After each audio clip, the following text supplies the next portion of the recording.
우리가 이 생의 마지막 순간, 눈을 감은 뒤에는 과연 어떤 세상이 펼쳐질까요? 인류는 수천 년 동안 이 깊고도 근원적인 질문에 대한 답을 찾아 헤맸습니다. 죽음은 끝일까요? 아니면 새로운 시작일까요? 오늘 우리는 그 경계 너머의 세상을 엿본 한 사람의 특별한 경험을 통해 삶과 죽음에 대한 깊은 통찰을 나누고자 합니다. 이 이야기가 여러분의 마음에 작은 울림을 준다면 구독과 좋아요로 그 마음을 표현해주세요. 여러분의 선한 마음 하나하나가 모여 더 많은 지혜를 나누는 등불이 됩니다. 많은 사람들이 죽음의 문턱에서 돌아온 경험, 즉 임사체험에 대해 이야기합니다. 그런데 유독 고통스럽고 두려운 경험에 대한 이야기가 많은 이유는 무엇일까요? 우리는 이 질문에 대해 상식적인 수준에서 생각해 볼 필요가 있습니다. 그 이유는 간단합니다. 살아있을 때 고통스러운 경험을 많이 했기 때문입니다. 죽음 이후의 경험은 살아생전 경험의 평균값과 크게 다르지 않다는 것입니다. 하지만 한 가지 결정적인 차이가 있습니다. 살아있는 동안 우리는 육신이라는 틀 안에 갇혀 있습니다. 그리고 이 육신에서 가장 중요한 부분은 바로 눈, 코, 귀, 혀, 몸으로 느끼는 감각기관입니다. 우리는 이 감각기관을 통해서만 세상을 경험합니다. 그런데 이 감각기관은 사실 경험의 제한이자 속박이기도 합니다. 예를 들어 우리의 마음은 어떤가요? 지금 당장 어린 시절 살았던 고향집을 떠올려 보십시오. 마음은 생각하는 그 순간 거리와 시간의 제약 없이 곧바로 그곳에 도달해 생생한 경험을 만들어냅니다. 이것이 바로 육신이라는 감각기관에 갇히기 전 마음의 본래 모습입니다. 생각하는 어디든 곧바로 경험하는 것, 이것이 존재의 본질입니다. 하지만 우리의 육신은 그렇지 못합니다. 눈으로 볼 수 있는 가시광선의 범위는 정해져 있고 귀로 들을 수 있는 주파수에도 한계가 있습니다. 이 한계 때문에 우리는 마음처럼 자유롭게 세상을 경험하지 못합니다. 역설적이게도 이 한계는 우리를 보호하는 보호막이기도 합니다. 무슨 의미일까요? 우리의 마음이 때로는 현실보다 더 끔찍한 지옥을 만들어낼 때가 있습니다. 하지만 육신이라는 한계 덕분에 우리는 그 고통을 온전히 경험하지는 않습니다. 즉, 육체의 속박이 고통의 범위를 줄여주고 있었던 셈입니다. 그러나 죽음을 맞이하는 순간 우리는 이 한계와 보호막에서 벗어납니다. 더 이상 우리를 지켜줄 것은 없습니다. 그래서 죽음 이후의 경험은 살아생전의 마음 상태가 그대로 증폭되어 나타나는 것입니다. 남겨진 가족들이 슬피 울면 그 슬픔이 망자에게는 피고름이 섞인 우박처럼 느껴지고 무서운 도깨비들이 쫓아오는 끔찍한 경험으로 나타나는 이유가 바로 여기에 있습니다. 육체라는 제한이 풀렸기 때문입니다. 그래서 임사체험의 경험은 항상 극적입니다. 대부분은 지옥이나 악의와 같은 고통의 세계를 이야기합니다. 하지만 오늘 우리는 그와는 정반대의 경험, 눈부시게 아름다운 정토의 세계를 경험하고 돌아온 한 여성, 다와 돌마의 이야기를 들어보려 합니다. 그녀는 그곳에서 지옥을 피하고 정토에 태어나기 위한 9가지 가르침을 배워왔고 남은 평생을 그 가르침을 전하며 살았습니다. 자, 이제 그녀의 눈을 통해 정토의 모습을 함께 따라가 보겠습니다. 다와 돌마는 죽음의 순간 마치 독수리처럼 가볍게 하늘 위로 날아오르는 느낌을 받았습니다. 정신을 차렸을 때 그녀는 자신이 위대한 스승 파드마삼바바, 즉 구루 린포체의 정토에 와 있음을 깨달았습니다. 그곳에는 끝없이 넓은 들판이 펼쳐져 있었습니다. 들판 한가운데에는 심장 모양의 거대한 붉은 바위산이 우뚝 솟아 있었고 그 주위로는 날카로운 칼날처럼 생긴 작은 산들이 모두 붉은 빛을 내며 둘러싸고 있었습니다. 온갖 종류의 아름다운 새들이 즐겁게 노래하며 날아다니고 땅은 형형색색의 꽃들로 가득 뒤덮여 있었습니다. 주변의 공기는 오감을 자극하는 달콤한 향기로 가득했고 저 멀리에는 마치 사파이어로 빚은 듯한 푸른 산도 보였습니다. 이 모든 것은 희미한 환상이 아니었습니다. 너무나도 생생하고 실제적인 진정한 존재의 모습이었습니다. 보통 죽음을 맞이한 영혼들은 자신이 죽었다는 사실조차 인지하지 못하고 혼란 속에서 며칠간 가족들 곁을 맴돈다고 합니다. 육체와의 연결이 완전히 끊어지는데 평균적으로 3일에서 7일이 걸린다고 하죠. 하지만 다와 돌마처럼 살아생전 마음의 준비가 잘 된 사람들은 죽음과 동시에 자신이 가야 할 곳으로 곧바로 날아갑니다. 물론 이런 경우는 극소수에 불과합니다. 대부분의 영혼은 다음 생이 결정되기까지 평균 49일이라는 시간을 방황하게 됩니다. 물론 극단적으로 선한 삶을 살았거나 극단적으로 악한 삶을 산 사람은 하루도 되지 않아 다음 생이 결정되기도 합니다. 경전에는 부처님을 해하려 했던 대바다다가 산채로 땅이 갈라지며 무간지옥에 떨어졌다는 이야기가 나옵니다. 아마도 오늘날의 싱크홀 같은 현상이었을지 모르지만 그만큼 극단적인 삶은 곧바로 그 결과를 맞이하는 것입니다. 다와 돌마는 티베트 불교, 그 중에서도 숨겨진 가르침인 밀교의 위대한 스승 파드마 삼바바에 대한 깊은 믿음을 가지고 있었습니다. 그 믿음의 힘으로 그녀는 죽자마자 곧바로 그의 정토로 향할 수 있었던 것입니다. 사실 우리 불자들은 천상이나 극락세계가 어떻게 생겼는지에 대해 그다지 큰 관심이 없는 듯합니다. 이웃 종교에서는 천국을 보고 왔다는 한 아이의 이야기가 책으로 나오고 영화로 만들어져 전 세계적인 베스트셀러가 되기도 했습니다. 그들은 천국은 실제한다, 이렇게 생겼다라며 자랑스럽게 이야기합니다. 아마도 보고 온 사람이 극소수라 그 희소성 때문에 더 큰 자부심을 느끼는 것일지도 모릅니다. 하지만 불교 경전에는 극락과 천상을 다녀온 사람들의 이야기가 너무나도 많습니다. 그리고 그 묘사들이 놀라울 정도로 구체적이고 서로 공통점이 많습니다. 오늘은 우리가 무심했던 그 아름다운 세계, 정토의 모습을 조금 더 자세히 들여다볼 필요가 있습니다. 특히 오랫동안 다음 생을 받지 못하고 구천을 떠도는 영가들에게는 그들이 나아가야 할 길이 얼마나 아름다운 곳인지 알려주는 것이 중요하기 때문입니다. 우리가 이사를 갈 집을 알아볼 때를 생각해 봅시다. 말로만 설명을 듣는 것보다 사진이나 그림으로 보는 것이 낫고 그림으로 보는 것보다 직접 가보는 것이 훨씬 낫지 않습니까? 좋은 집이라는 것을 알게 되면 정보가 많으면 많을수록 더욱 가고 싶은 마음이 생기는 법입니다. 이를 견물생심이라 하죠. 마찬가지입니다.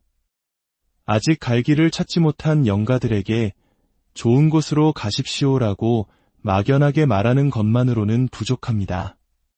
그곳이 얼마나 아름다운지, 그곳에 가면 어떤 즐거움이 있는지 구체적인 정보를 주어야 비로소 마음이 움직이는 것입니다. 육신의 속박에서 벗어난 영혼들은 마음만 내면 곧바로 그곳으로 갈 수 있는 능력이 있기 때문입니다. 다와 돌마가 본 정토에는 빛의 연꽃이라 불리는 궁전이 있었습니다. 산 한가운데 그녀는 구루 린포체의 도저히 믿기지 않는 궁전을 보았습니다.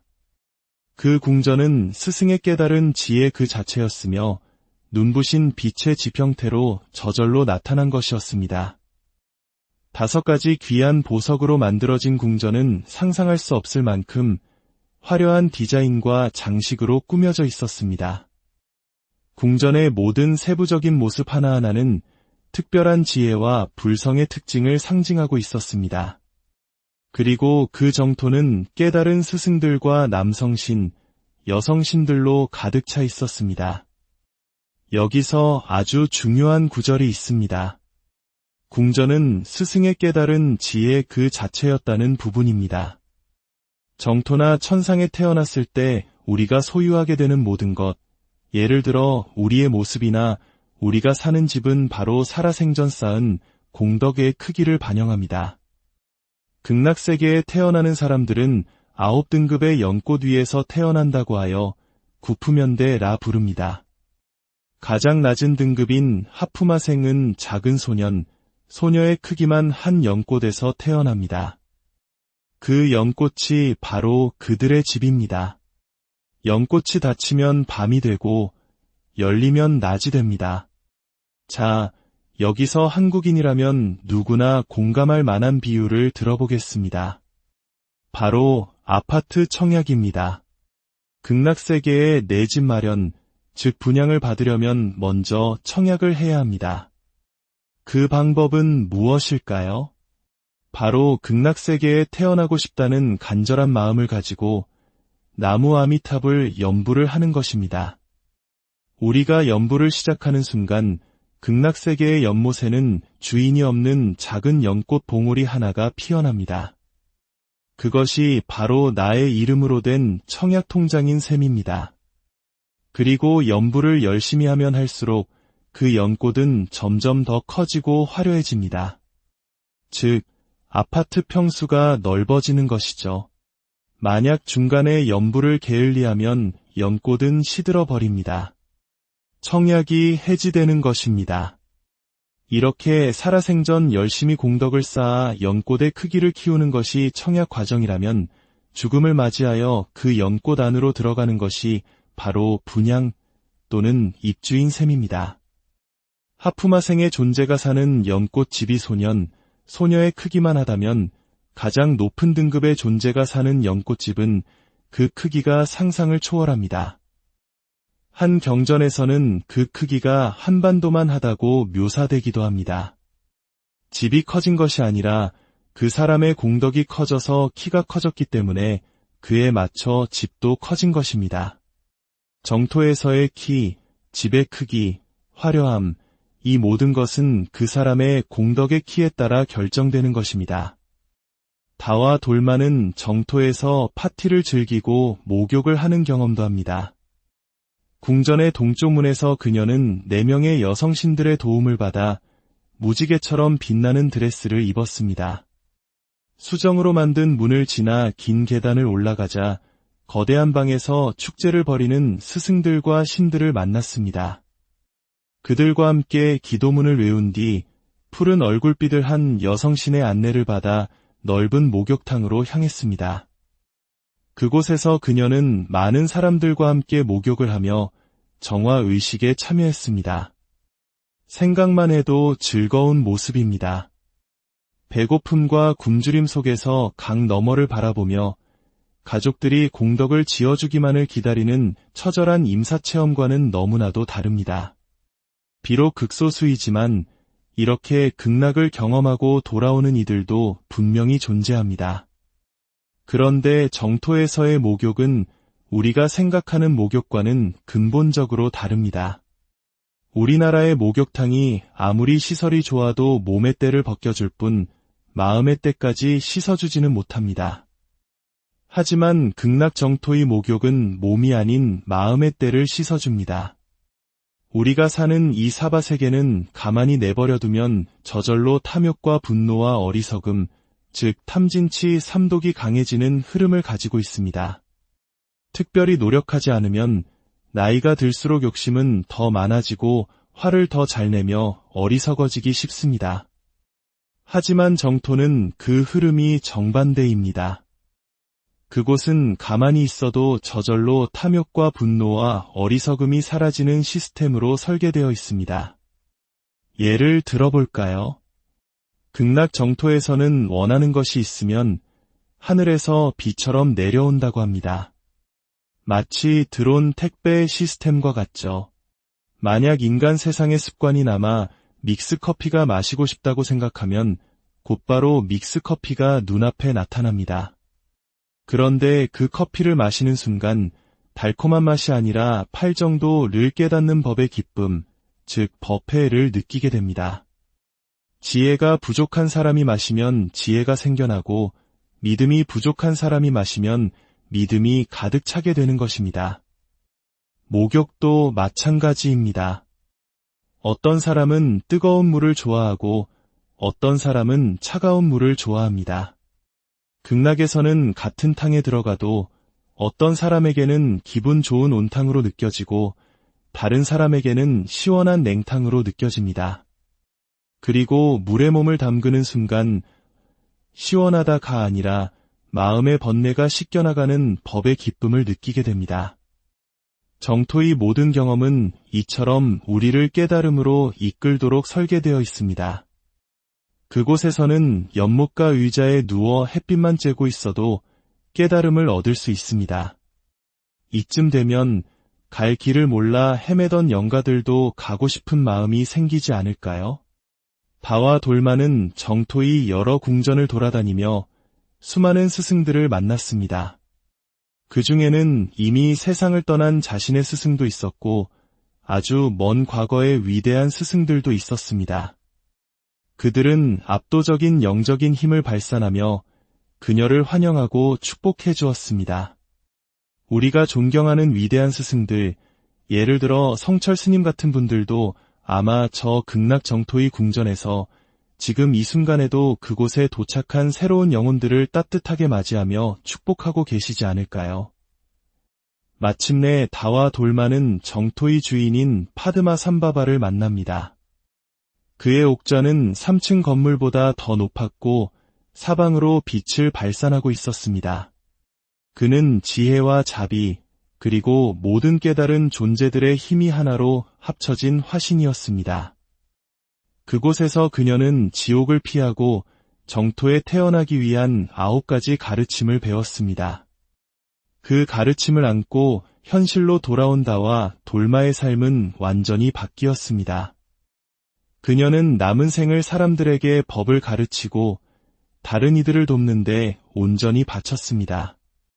삶이 힘들다고 불평하는 사람들에게 그녀는 이렇게 말하곤 했습니다. 인간 세상에서의 삶이 아무리 힘들더라도 지옥의 고통과는 비교할 수 없습니다. 그녀는 훗날 티베트 불교를 서양에 전파한 위대한 스승 작도 린포체를 낳았고 1941년 둘째 아이를 낳는 과정에서 평화롭게 눈을 감았습니다. 그녀가 정토에서 배워온 마지막 9번째 가르침은 이것이었습니다. 자신에게 인연 닿은 모든 소유물은 내 것이 아니라 잠시 빌린 것임을 알아라. 그러니 인연이 닿하여 흘려보내야 할 곳이 있으면 기꺼이 흘려보내 주어라. 오늘 우리가 들은 정토의 이야기는 단순히 죽음 이후의 세계에 대한 묘사가 아닙니다. 그것은 바로 지금 이 순간 우리가 어떻게 살아야 하는지에 대한 깊은 가르침을 담고 있습니다. 지옥과 정토는 죽어서 가는 먼 곳이 아니라 바로 지금 우리의 마음 속에 존재합니다. 우리가 매 순간 어떤 마음을 내고 어떤 말을 하고 어떤 행동을 하느냐에 따라 우리는 지옥을 경험하기도 하고 정토를 만들어가기도 합니다. 다와 돌마의 이야기처럼 극락과 정토의 아름다운 모습을 마음에 그리고 그곳에 태어나기를 발언하며 선한 공덕을 쌓는 삶을 살아간다면 우리의 삶은 분명 지금보다 더 평화롭고 풍요로워질 것입니다.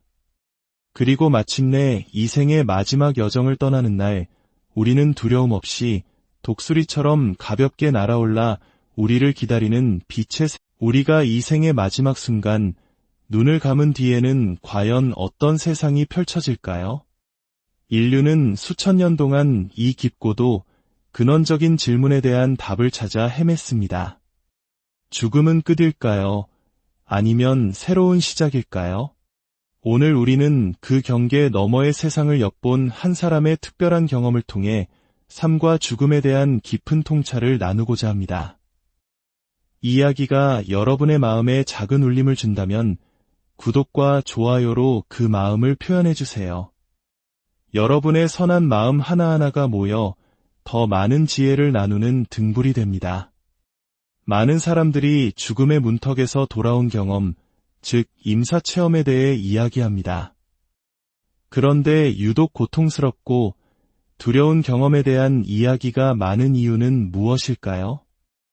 우리는 이 질문에 대해 상식적인 수준에서 생각해 볼 필요가 있습니다.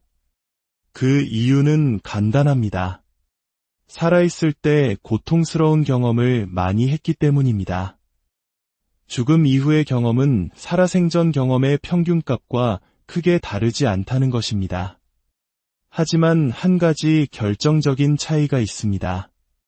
살아있는 동안 우리는 육신이라는 틀 안에 갇혀 있습니다. 그리고 이 육신에서 가장 중요한 부분은 바로 눈, 코, 귀, 혀, 몸으로 느끼는 감각기관입니다. 우리는 이 감각기관을 통해서만 세상을 경험합니다.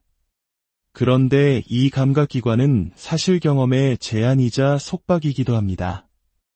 예를 들어 우리의 마음은 어떤가요? 지금 당장 어린 시절 살았던 고향집을 떠올려 보십시오. 마음은 생각하는 그 순간 거리와 시간의 제약 없이 곧바로 그곳에 도달해 생생한 경험을 만들어냅니다. 이것이 바로 육신이라는 감각기관에 갇히기 전 마음의 본래 모습입니다. 생각하는 어디든 곧바로 경험하는 것, 이것이 존재의 본질입니다. 하지만 우리의 육신은 그렇지 못합니다. 눈으로 볼 수 있는 가시광선의 범위는 정해져 있고 귀로 들을 수 있는 주파수에도 한계가 있습니다. 이 한계 때문에 우리는 마음처럼 자유롭게 세상을 경험하지 못합니다. 역설적이게도 이 한계는 우리를 보호하는 보호막이기도 합니다. 무슨 의미일까요? 우리의 마음이 때로는 현실보다 더 끔찍한 지옥을 만들어낼 때가 있습니다. 하지만 육신이라는 한계 덕분에 우리는 그 고통을 온전히 경험하지는 않습니다. 즉, 육체의 속박이 고통의 범위를 줄여주고 있었던 셈입니다. 그러나 죽음을 맞이하는 순간 우리는 이 한계와 보호막에서 벗어납니다. 더 이상 우리를 지켜줄 것은 없습니다. 그래서 죽음 이후의 경험은 살아생전의 마음 상태가 그대로 증폭되어 나타나는 것입니다. 남겨진 가족들이 슬피 울면 그 슬픔이 망자에게는 피고름이 섞인 우박처럼 느껴지고 무서운 도깨비들이 쫓아오는 끔찍한 경험으로 나타나는 이유가 바로 여기에 있습니다. 육체라는 제한이 풀렸기 때문입니다. 그래서 임사체험의 경험은 항상 극적입니다. 대부분은 지옥이나 악의와 같은 고통의 세계를 이야기합니다. 하지만 오늘 우리는 그와는 정반대의 경험, 눈부시게 아름다운 정토의 세계를 경험하고 돌아온 한 여성, 다와 돌마의 이야기를 들어보려 합니다. 그녀는 그곳에서 지옥을 피하고 정토에 태어나기 위한 9가지 가르침을 배워왔고 남은 평생을 그 가르침을 전하며 살았습니다. 자, 이제 그녀의 눈을 통해 정토의 모습을 함께 따라가 보겠습니다. 다와 돌마는 죽음의 순간 마치 독수리처럼 가볍게 하늘 위로 날아오르는 느낌을 받았습니다. 정신을 차렸을 때 그녀는 자신이 위대한 스승 파드마 삼바바, 즉 구루 린포체의 정토에 와 있음을 깨달았습니다. 그곳에는 끝없이 넓은 들판이 펼쳐져 있었습니다. 들판 한가운데에는 심장 모양의 거대한 붉은 바위산이 우뚝 솟아 있었고 그 주위로는 날카로운 칼날처럼 생긴 작은 산들이 모두 붉은 빛을 내며 둘러싸고 있었습니다. 온갖 종류의 아름다운 새들이 즐겁게 노래하며 날아다니고 땅은 형형색색의 꽃들로 가득 뒤덮여 있었습니다. 주변의 공기는 오감을 자극하는 달콤한 향기로 가득했고 저 멀리에는 마치 사파이어로 빚은 듯한 푸른 산도 보였습니다. 이 모든 것은 희미한 환상이 아니었습니다. 너무나도 생생하고 실제적인 진정한 존재의 모습이었습니다.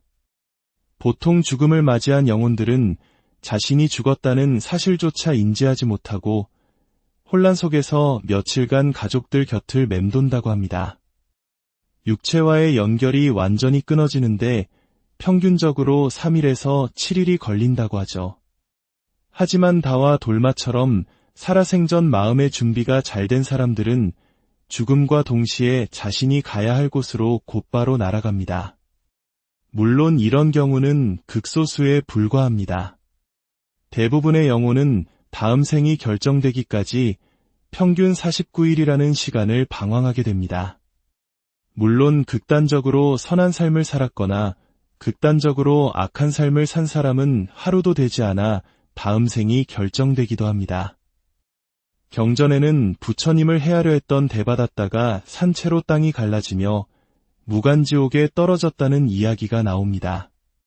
아마도 오늘날의 싱크홀 같은 현상이었을지 모르지만 그만큼 극단적인 삶은 곧바로 그 결과를 맞이하는 것입니다. 다와 돌마는 티베트 불교, 그 중에서도 숨겨진 가르침인 밀교의 위대한 스승 파드마 삼바바에 대한 깊은 믿음을 가지고 있었습니다. 그 믿음의 힘으로 그녀는 죽자마자 곧바로 그의 정토로 향할 수 있었던 것입니다. 사실 우리 불자들은 천상이나 극락세계가 어떻게 생겼는지에 대해 그다지 큰 관심이 없는 듯합니다. 이웃 종교에서는 천국을 보고 왔다는 한 아이의 이야기가 책으로 나오고 영화로 만들어져 전 세계적인 베스트셀러가 되기도 했습니다. 그들은 천국은 실제한다, 이렇게 생겼다라며 자랑스럽게 이야기합니다. 아마도 보고 온 사람이 극소수라 그 희소성 때문에 더 큰 자부심을 느끼는 것일지도 모릅니다. 하지만 불교 경전에는 극락과 천상을 다녀온 사람들의 이야기가 너무나도 많습니다. 그리고 그 묘사들이 놀라울 정도로 구체적이고 서로 공통점이 많습니다. 오늘은 우리가 무심했던 그 아름다운 세계, 정토의 모습을 조금 더 자세히 들여다볼 필요가 있습니다. 특히 오랫동안 다음 생을 받지 못하고 구천을 떠도는 영가들에게는 그들이 나아가야 할 길이 얼마나 아름다운 곳인지 알려주는 것이 중요하기 때문입니다. 우리가 이사를 갈 집을 알아볼 때를 생각해 봅시다. 말로만 설명을 듣는 것보다 사진이나 그림으로 보는 것이 낫고 그림으로 보는 것보다 직접 가보는 것이 훨씬 낫지 않습니까? 좋은 집이라는 것을 알게 되면 정보가 많으면 많을수록 더욱 가고 싶은 마음이 생기는 법입니다. 이를 견물생심이라 하죠. 마찬가지입니다. 아직 갈 길을 찾지 못한 영가들에게 좋은 곳으로 가십시오라고 막연하게 말하는 것만으로는 부족합니다. 그곳이 얼마나 아름다운지, 그곳에 가면 어떤 즐거움이 있는지 구체적인 정보를 주어야 비로소 마음이 움직이는 것입니다. 육신의 속박에서 벗어난 영혼들은 마음만 내면 곧바로 그곳으로 갈 수 있는 능력이 있기 때문입니다. 다와 돌마가 본 정토에는 빛의 연꽃이라 불리는 궁전이 있었습니다. 산 한가운데 그녀는 구루 린포체의 도저히 믿기지 않는 궁전을 보았습니다. 그 궁전은 스승의 깨달은 지혜 그 자체였으며 눈부신 빛의 지평태로 저절로 나타난 것이었습니다. 5가지 귀한 보석으로 만들어진 궁전은 상상할 수 없을 만큼 화려한 디자인과 장식으로 꾸며져 있었습니다.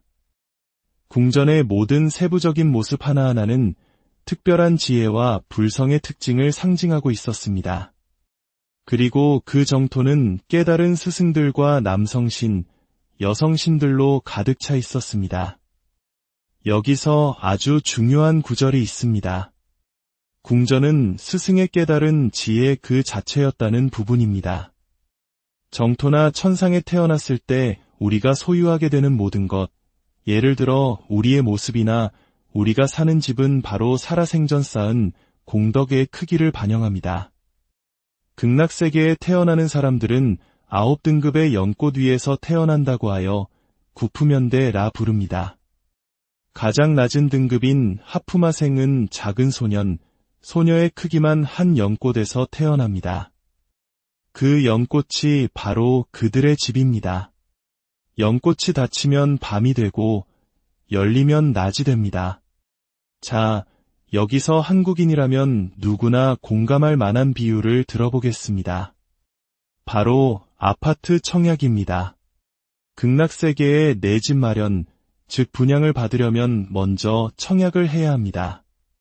그 방법은 무엇일까요? 바로 극락세계에 태어나고 싶다는 간절한 마음을 가지고 나무 아미탑을 연부를 하는 것입니다. 우리가 연부를 시작하는 순간 극락세계의 연못에는 주인이 없는 작은 연꽃 봉우리 하나가 피어납니다. 그것이 바로 나의 이름으로 된 청약통장인 셈입니다. 그리고 연부를 열심히 하면 할수록 그 연꽃은 점점 더 커지고 화려해집니다. 즉, 아파트 평수가 넓어지는 것이죠. 만약 중간에 연부를 게을리하면 연꽃은 시들어 버립니다. 청약이 해지되는 것입니다. 이렇게 살아생전 열심히 공덕을 쌓아 연꽃의 크기를 키우는 것이 청약 과정이라면 죽음을 맞이하여 그 연꽃 안으로 들어가는 것이 바로 분양 또는 입주인 셈입니다. 하프마생의 존재가 사는 연꽃 집이 소녀의 크기만 하다면 가장 높은 등급의 존재가 사는 연꽃집은 그 크기가 상상을 초월합니다. 한 경전에서는 그 크기가 한반도만 하다고 묘사되기도 합니다. 집이 커진 것이 아니라 그 사람의 공덕이 커져서 키가 커졌기 때문에 그에 맞춰 집도 커진 것입니다. 정토에서의 키, 집의 크기, 화려함, 이 모든 것은 그 사람의 공덕의 키에 따라 결정되는 것입니다. 다와 돌만은 정토에서 파티를 즐기고 목욕을 하는 경험도 합니다. 궁전의 동쪽 문에서 그녀는 4명의 여성신들의 도움을 받아 무지개처럼 빛나는 드레스를 입었습니다. 수정으로 만든 문을 지나 긴 계단을 올라가자 거대한 방에서 축제를 벌이는 스승들과 신들을 만났습니다. 그들과 함께 기도문을 외운 뒤 푸른 얼굴빛을 한 여성신의 안내를 받아 넓은 목욕탕으로 향했습니다. 그곳에서 그녀는 많은 사람들과 함께 목욕을 하며 정화의식에 참여했습니다. 생각만 해도 즐거운 모습입니다. 배고픔과 굶주림 속에서 강 너머를 바라보며 가족들이 공덕을 지어주기만을 기다리는 처절한 임사체험과는 너무나도 다릅니다. 비록 극소수이지만 이렇게 극락을 경험하고 돌아오는 이들도 분명히 존재합니다. 그런데 정토에서의 목욕은 우리가 생각하는 목욕과는 근본적으로 다릅니다. 우리나라의 목욕탕이 아무리 시설이 좋아도 몸의 때를 벗겨줄 뿐 마음의 때까지 씻어주지는 못합니다. 하지만 극락 정토의 목욕은 몸이 아닌 마음의 때를 씻어줍니다. 우리가 사는 이 사바세계는 가만히 내버려두면 저절로 탐욕과 분노와 어리석음, 즉 탐진치 삼독이 강해지는 흐름을 가지고 있습니다. 특별히 노력하지 않으면 나이가 들수록 욕심은 더 많아지고 화를 더 잘 내며 어리석어지기 쉽습니다. 하지만 정토는 그 흐름이 정반대입니다. 그곳은 가만히 있어도 저절로 탐욕과 분노와 어리석음이 사라지는 시스템으로 설계되어 있습니다. 예를 들어볼까요? 극락 정토에서는 원하는 것이 있으면 하늘에서 비처럼 내려온다고 합니다. 마치 드론 택배 시스템과 같죠. 만약 인간 세상의 습관이 남아 믹스커피가 마시고 싶다고 생각하면 곧바로 믹스커피가 눈앞에 나타납니다. 그런데 그 커피를 마시는 순간 달콤한 맛이 아니라 팔정도를 깨닫는 법의 기쁨, 즉 법회를 느끼게 됩니다. 지혜가 부족한 사람이 마시면 지혜가 생겨나고 믿음이 부족한 사람이 마시면 믿음이 가득 차게 되는 것입니다. 목욕도 마찬가지입니다. 어떤 사람은 뜨거운 물을 좋아하고 어떤 사람은 차가운 물을 좋아합니다. 극락에서는 같은 탕에 들어가도 어떤 사람에게는 기분 좋은 온탕으로 느껴지고 다른 사람에게는 시원한 냉탕으로 느껴집니다. 그리고 물에 몸을 담그는 순간 시원하다가 아니라 마음의 번뇌가 씻겨나가는 법의 기쁨을 느끼게 됩니다. 정토의 모든 경험은 이처럼 우리를 깨달음으로 이끌도록 설계되어 있습니다. 그곳에서는 연못가 의자에 누워 햇빛만 쬐고 있어도 깨달음을 얻을 수 있습니다. 이쯤 되면 갈 길을 몰라 헤매던 영가들도 가고 싶은 마음이 생기지 않을까요? 다와 돌마는 정토히 여러 궁전을 돌아다니며 수많은 스승들을 만났습니다. 그 중에는 이미 세상을 떠난 자신의 스승도 있었고 아주 먼 과거의 위대한 스승들도 있었습니다. 그들은 압도적인 영적인 힘을 발산하며 그녀를 환영하고 축복해 주었습니다. 우리가 존경하는 위대한 스승들, 예를 들어 성철 스님 같은 분들도 아마 저 극락 정토의 궁전에서 지금 이 순간에도 그곳에 도착한 새로운 영혼들을 따뜻하게 맞이하며 축복하고 계시지 않을까요? 마침내 다와 돌마는 정토의 주인인 파드마 삼바바를 만납니다. 그의 옥좌는 3층 건물보다 더 높았고 사방으로 빛을 발산하고 있었습니다.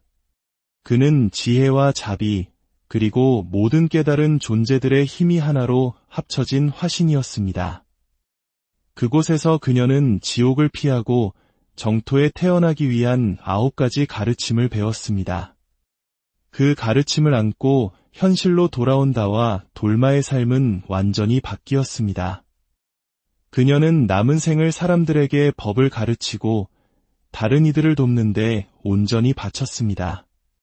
삶이 힘들다고 불평하는 사람들에게 그녀는 이렇게 말하곤 했습니다.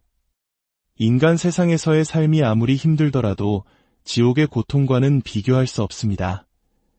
그녀는 훗날 티베트 불교를 서양에 전파한 위대한 스승 작도 린포체를 낳았고 1941년 둘째 아이를 낳는 과정에서 평화롭게 눈을 감았습니다.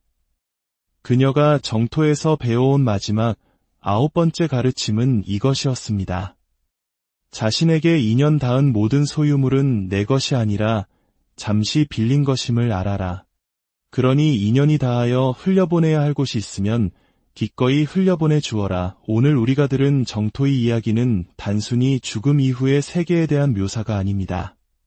그것은 바로 지금 이 순간 우리가 어떻게 살아야 하는지에 대한 깊은 가르침을 담고 있습니다.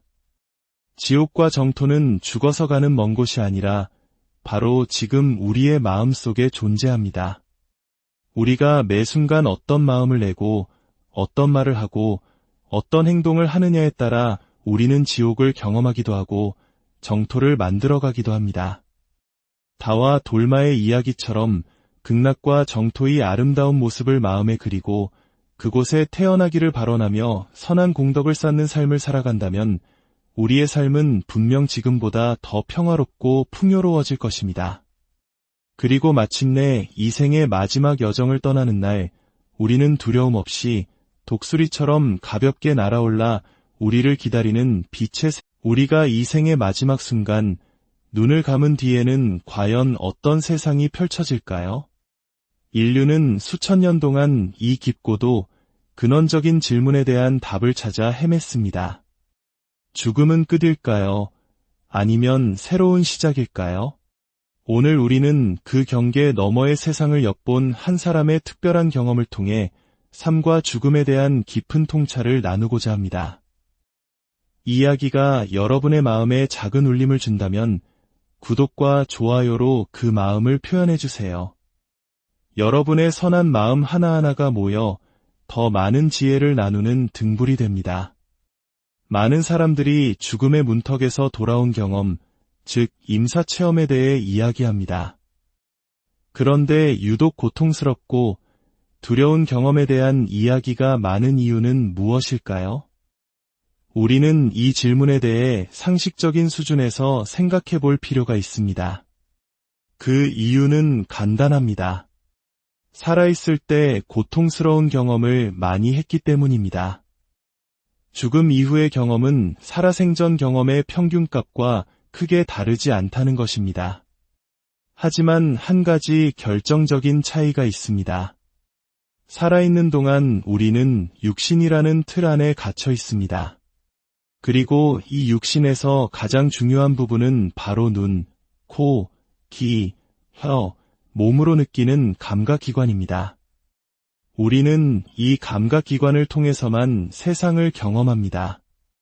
그런데 이 감각기관은 사실 경험의 제한이자 속박이기도 합니다.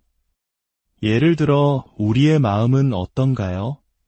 지금 당장 어린 시절 살았던 고향 집을 떠올려 보십시오. 마음은 생각하는 그 순간 거리와 시간의 제약 없이 곧바로 그곳에 도달해 생생한 경험을 만들어냅니다. 이것이 바로 육신이라는 감각기관에 갇히기 전 마음의 본래 모습입니다. 생각하는 어디든 곧바로 경험하는 것, 이것이 존재의 본질입니다. 하지만 우리의 육신은 그렇지 못합니다. 눈으로 볼 수 있는 가시광선의 범위는 정해져 있고 귀로 들을 수 있는 주파수에도 한계가 있습니다. 이 한계 때문에 우리는 마음처럼 자유롭게 세상을 경험하지 못합니다. 역설적이게도 이 한계는 우리를 보호하는 보호막이기도 합니다. 무슨 의미일까요? 우리의 마음이 때로는 현실보다 더 끔찍한 지옥을 만들어낼 때가 있습니다. 하지만 육신이라는 한계 덕분에 우리는 그 고통을 온전히 경험하지는 않습니다. 즉, 육체의 속박이 고통의 범위를 줄여주고 있었던 셈입니다. 그러나 죽음을 맞이하는 순간 우리는 이 한계와 보호막에서 벗어납니다. 더 이상 우리를 지켜줄 것은 없습니다. 그래서 죽음 이후의 경험은 살아생전의 마음 상태가 그대로 증폭되어 나타나는 것입니다. 남겨진 가족들이 슬피 울면 그 슬픔이 망자에게는 피고름이 섞인 우박처럼 느껴지고 무서운 도깨비들이 쫓아오는 끔찍한 경험으로 나타나는 이유가 바로 여기에 있습니다. 육체라는 제한이 풀렸기 때문입니다. 그래서 임사체험의 경험은 항상 극적입니다. 대부분은 지옥이나 악의와 같은 고통의 세계를 이야기합니다. 하지만 오늘 우리는 그와는 정반대의 경험, 눈부시게 아름다운 정토의 세계를 경험하고 돌아온 한 여성, 다와 돌마의 이야기를 들어보려 합니다. 그녀는 그곳에서 지옥을 피하고 정토에 태어나기 위한 9가지 가르침을 배워왔고 남은 평생을 그 가르침을 전하며 살았습니다. 자, 이제 그녀의 눈을 통해 정토의 모습을 함께 따라가 보겠습니다. 다와 돌마는 죽음의 순간 마치 독수리처럼 가볍게 하늘 위로 날아오르는 느낌을 받았습니다. 정신을 차렸을 때 그녀는 자신이 위대한 스승 파드마삼바바, 즉 구루 린포체의 정토에 와 있음을 깨달았습니다. 그곳에는 끝없이 넓은 들판이 펼쳐져 있었습니다. 들판 한가운데에는 심장 모양의 거대한 붉은 바위산이 우뚝 솟아 있었고 그 주위로는 날카로운 칼날처럼 생긴 작은 산들이 모두 붉은 빛을 내며 둘러싸고 있었습니다. 온갖 종류의 아름다운 새들이 즐겁게 노래하며 날아다니고 땅은 형형색색의 꽃들로 가득 뒤덮여 있었습니다. 주변의 공기는 오감을 자극하는 달콤한 향기로 가득했고 저 멀리에는 마치 사파이어로 빚은 듯한 푸른 산도 보였습니다. 이 모든 것은 희미한 환상이 아니었습니다. 너무나도 생생하고 실제적인 진정한 존재의 모습이었습니다. 보통 죽음을 맞이한 영혼들은 자신이 죽었다는 사실조차 인지하지 못하고 혼란 속에서 며칠간 가족들 곁을 맴돈다고 합니다. 육체와의 연결이 완전히 끊어지는데 평균적으로 3일에서 7일이 걸린다고 하죠. 하지만 다와 돌마처럼 살아생전 마음의 준비가 잘 된 사람들은 죽음과 동시에 자신이 가야 할 곳으로 곧바로 날아갑니다. 물론 이런 경우는 극소수에 불과합니다. 대부분의 영혼은 다음 생이 결정되기까지 평균 49일이라는 시간을 방황하게 됩니다. 물론 극단적으로 선한 삶을 살았거나 극단적으로 악한 삶을 산 사람은 하루도 되지 않아 다음 생이 결정되기도 합니다. 경전에는 부처님을 해하려 했던 대바다다가 산채로 땅이 갈라지며 무간지옥에 떨어졌다는 이야기가 나옵니다. 아마도 오늘날의 싱크홀 같은 현상이었을지 모르지만 그만큼 극단적인 삶은 곧바로 그 결과를 맞이하는 것입니다. 다와 돌마는 티베트 불교, 그 중에서도 숨겨진 가르침인 밀교의 위대한 스승 파드마 삼바바에 대한 깊은 믿음을 가지고 있었습니다. 그 믿음의 힘으로 그녀는 죽자마자 곧바로 그의 정토로 향할 수 있었던 것입니다. 사실 우리 불자들은 천상이나 극락세계가 어떻게 생겼는지에 대해 그다지 큰 관심이 없는 듯합니다. 이웃 종교에서는 천국을 보고 왔다는 한 아이의 이야기가 책으로 나오고 영화로 만들어져 전 세계적인 베스트셀러가 되기도 했습니다. 그들은 천국은 실제한다, 이렇게 생겼다라며 자랑스럽게 이야기합니다. 아마도 보고 온 사람이 극소수라 그 희소성 때문에 더 큰 자부심을 느끼는 것일지도 모릅니다. 하지만 불교 경전에는 극락과 천상을 다녀온 사람들의 이야기가 너무나도 많습니다. 그리고 그 묘사들이 놀라울 정도로 구체적이고 서로 공통점이 많습니다. 오늘은 우리가 무심했던 그 아름다운 세계, 정토의 모습을 조금 더 자세히 들여다볼 필요가 있습니다. 특히 오랫동안 다음 생을 받지 못하고 구천을 떠도는 영가들에게는 그들이 나아가야 할 길이 얼마나 아름다운 곳인지 알려주는 것이 중요하기 때문입니다. 우리가 이사를 갈 집을 알아볼 때를 생각해 봅시다.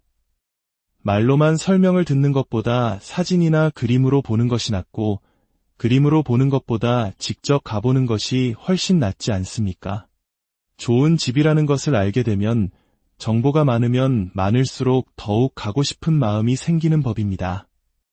이를 견물생심이라 하죠. 마찬가지입니다. 아직 갈 길을 찾지 못한 영가들에게 좋은 곳으로 가십시오라고 막연하게 말하는 것만으로는 부족합니다. 그곳이 얼마나 아름다운지, 그곳에 가면 어떤 즐거움이 있는지 구체적인 정보를 주어야 비로소 마음이 움직이는 것입니다. 육신의 속박에서 벗어난 영혼들은 마음만 내면 곧바로 그곳으로 갈 수 있는 능력이 있기 때문입니다. 다와 돌마가 본 정토에는 빛의 연꽃이라 불리는 궁전이 있었습니다. 산 한가운데 그녀는 구루 림포체의 도저히 믿기지 않는 궁전을 보았습니다. 그 궁전은 스승의 깨달은 지혜 그 자체였으며 눈부신 빛의 지평태로 저절로 나타난 것이었습니다. 5가지 귀한 보석으로 만들어진 궁전은 상상할 수 없을 만큼 화려한 디자인과 장식으로 꾸며져 있었습니다. 궁전의 모든 세부적인 모습 하나하나는 특별한 지혜와 불성의 특징을 상징하고 있었습니다. 그리고 그 정토는 깨달은 스승들과 남성신, 여성신들로 가득 차 있었습니다. 여기서 아주 중요한 구절이 있습니다. 궁전은 스승의 깨달은 지혜 그 자체였다는 부분입니다. 정토나 천상에 태어났을 때 우리가 소유하게 되는 모든 것, 예를 들어 우리의 모습이나 우리가 사는 집은 바로 살아생전 쌓은 공덕의 크기를 반영합니다. 극락세계에 태어나는 사람들은 9등급의 연꽃 위에서 태어난다고 하여 구푸면대라 부릅니다. 가장 낮은 등급인 하푸마생은 작은 소년, 소녀의 크기만 한 연꽃에서 태어납니다. 그 연꽃이 바로 그들의 집입니다. 연꽃이 닫히면 밤이 되고 열리면 낮이 됩니다. 자, 여기서 한국인이라면 누구나 공감할 만한 비유를 들어보겠습니다. 바로 아파트 청약입니다. 극락세계의 내 집 마련, 즉 분양을 받으려면 먼저 청약을 해야 합니다. 그 방법은 무엇일까요? 바로 극락세계에 태어나고 싶다는 간절한 마음을 가지고 나무 아미탑을 연부를 하는 것입니다. 우리가 연부를 시작하는 순간 극락세계의 연못에는 주인이 없는 작은 연꽃 봉우리 하나가 피어납니다. 그것이 바로 나의 이름으로 된 청약통장인 셈입니다. 그리고 연부를 열심히 하면 할수록 그 연꽃은 점점 더 커지고 화려해집니다. 즉, 아파트 평수가 넓어지는 것이죠. 만약 중간에 연부를 게을리하면 연꽃은 시들어 버립니다. 청약이 해지되는 것입니다. 이렇게 살아생전 열심히 공덕을 쌓아 연꽃의 크기를 키우는 것이 청약 과정이라면 죽음을 맞이하여 그 연꽃 안으로 들어가는 것이 바로 분양, 또는 입주인 셈입니다. 하프마생의 존재가 사는 연꽃 지비 소년, 소녀의 크기만 하다면 가장 높은 등급의 존재가 사는 연꽃집은 그 크기가 상상을 초월합니다. 한 경전에서는 그 크기가 한반도만 하다고 묘사되기도 합니다. 집이 커진 것이 아니라 그 사람의 공덕이 커져서 키가 커졌기 때문에 그에 맞춰 집도 커진 것입니다. 정토에서의 키, 집의 크기, 화려함, 이 모든 것은 그 사람의 공덕의 키에 따라 결정되는 것입니다. 다와 돌마는 정토에서 파티를 즐기고 목욕을 하는 경험도 합니다. 궁전의 동쪽 문에서 그녀는 4명의 여성신들의 도움을 받아 무지개처럼 빛나는 드레스를 입었습니다. 수정으로 만든 문을 지나 긴 계단을 올라가자 거대한 방에서 축제를 벌이는 스승들과 신들을 만났습니다. 그들과 함께 기도문을 외운 뒤 푸른 얼굴빛을 한 여성신의 안내를 받아 넓은 목욕탕으로 향했습니다. 그곳에서 그녀는 많은 사람들과 함께 목욕을 하며 정화의식에 참여했습니다. 생각만 해도 즐거운 모습입니다. 배고픔과 굶주림 속에서 강 너머를 바라보며 가족들이 공덕을 지어주기만을 기다리는 처절한 임사체험과는 너무나도 다릅니다. 비록 극소수이지만 이렇게 극락을 경험하고 돌아오는 이들도 분명히 존재합니다.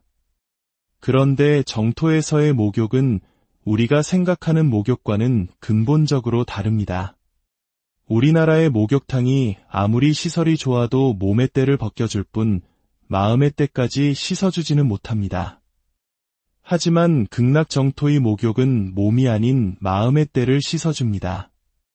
우리가 사는 이 사바세계는 가만히 내버려두면 저절로 탐욕과 분노와 어리석음, 즉 탐진치 삼독이 강해지는 흐름을 가지고 있습니다. 특별히 노력하지 않으면 나이가 들수록 욕심은 더 많아지고 화를 더 잘 내며 어리석어지기 쉽습니다.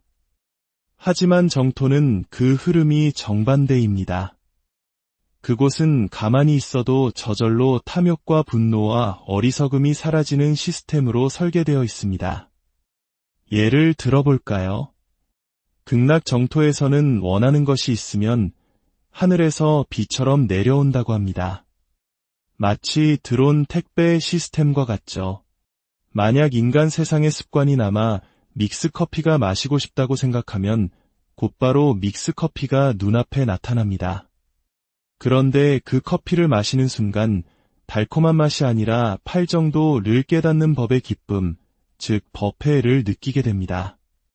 지혜가 부족한 사람이 마시면 지혜가 생겨나고 믿음이 부족한 사람이 마시면 믿음이 가득 차게 되는 것입니다.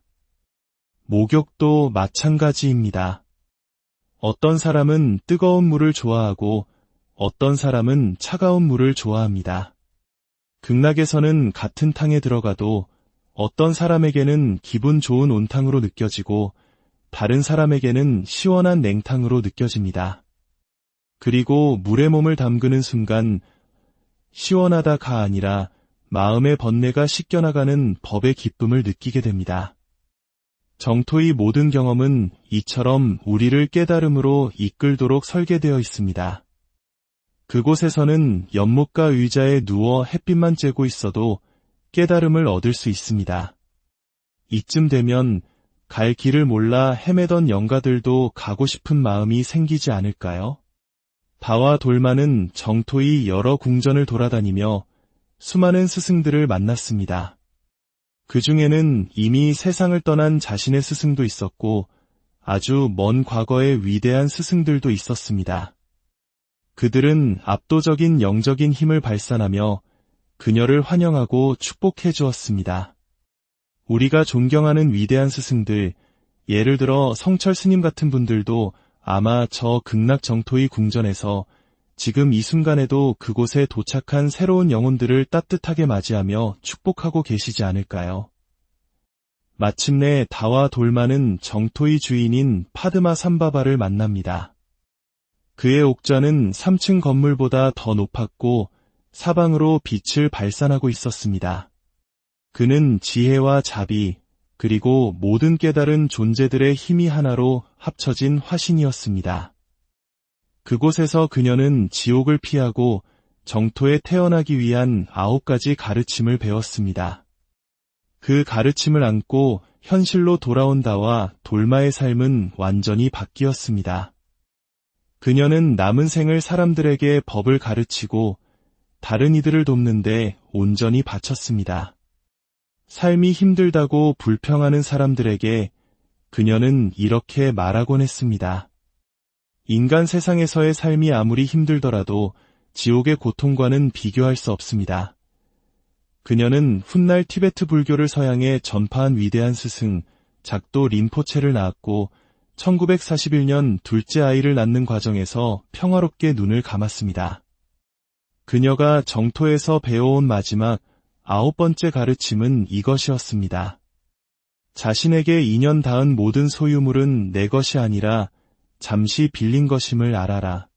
그러니 인연이 닿하여 흘려보내야 할 곳이 있으면 기꺼이 흘려보내 주어라. 오늘 우리가 들은 정토의 이야기는 단순히 죽음 이후의 세계에 대한 묘사가 아닙니다. 그것은 바로 지금 이 순간 우리가 어떻게 살아야 하는지에 대한 깊은 가르침을 담고 있습니다. 지옥과 정토는 죽어서 가는 먼 곳이 아니라 바로 지금 우리의 마음 속에 존재합니다. 우리가 매 순간 어떤 마음을 내고 어떤 말을 하고 어떤 행동을 하느냐에 따라 우리는 지옥을 경험하기도 하고 정토를 만들어가기도 합니다. 다와 돌마의 이야기처럼 극락과 정토의 아름다운 모습을 마음에 그리고 그곳에 태어나기를 발언하며 선한 공덕을 쌓는 삶을 살아간다면 우리의 삶은 분명 지금보다 더 평화롭고 풍요로워질 것입니다. 그리고 마침내 이 생의 마지막 여정을 떠나는 날 우리는 두려움 없이 독수리처럼 가볍게 날아올라 우리를 기다리는 빛의 우리가 이 생의 마지막 순간 눈을 감은 뒤에는 과연 어떤 세상이 펼쳐질까요? 인류는 수천 년 동안 이 깊고도 근원적인 질문에 대한 답을 찾아 헤맸습니다. 죽음은 끝일까요? 아니면 새로운 시작일까요? 오늘 우리는 그 경계 너머의 세상을 엿본 한 사람의 특별한 경험을 통해 삶과 죽음에 대한 깊은 통찰을 나누고자 합니다. 이야기가 여러분의 마음에 작은 울림을 준다면 구독과 좋아요로 그 마음을 표현해주세요. 여러분의 선한 마음 하나하나가 모여 더 많은 지혜를 나누는 등불이 됩니다. 많은 사람들이 죽음의 문턱에서 돌아온 경험, 즉 임사체험에 대해 이야기합니다. 그런데 유독 고통스럽고 두려운 경험에 대한 이야기가 많은 이유는 무엇일까요? 우리는 이 질문에 대해 상식적인 수준에서 생각해 볼 필요가 있습니다. 그 이유는 간단합니다. 살아있을 때 고통스러운 경험을 많이 했기 때문입니다. 죽음 이후의 경험은 살아생전 경험의 평균값과 크게 다르지 않다는 것입니다. 하지만 한 가지 결정적인 차이가 있습니다.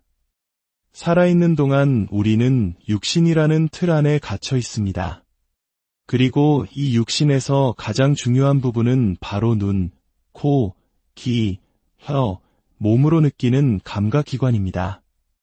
우리는 이 감각기관을 통해서만 세상을 경험합니다. 그런데 이 감각기관은 사실 경험의 제한이자 속박이기도 합니다. 예를 들어 우리의 마음은 어떤가요? 지금 당장 어린 시절 살았던 고향집을 떠올려 보십시오. 마음은 생각하는 그 순간 거리와 시간의 제약 없이 곧바로 그곳에 도달해 생생한 경험을 만들어냅니다. 이것이 바로 육신이라는 감각기관에 갇히기 전 마음의 본래 모습입니다. 생각하는 어디든 곧바로 경험하는 것, 이것이 존재의 본질입니다. 하지만 우리의 육신은 그렇지 못합니다. 눈으로 볼 수 있는 가시광선의 범위는 정해져 있고 귀로 들을 수 있는 주파수에도 한계가 있습니다. 이 한계 때문에 우리는 마음처럼 자유롭게 세상을 경험하지 못합니다. 역설적이게도 이 한계는 우리를 보호하는 보호막이기도 합니다. 무슨 의미일까요? 우리의 마음이 때로는 현실보다 더 끔찍한 지옥을 만들어낼 때가 있습니다. 하지만 육신이라는 한계 덕분에 우리는 그 고통을 온전히 경험하지는 않습니다.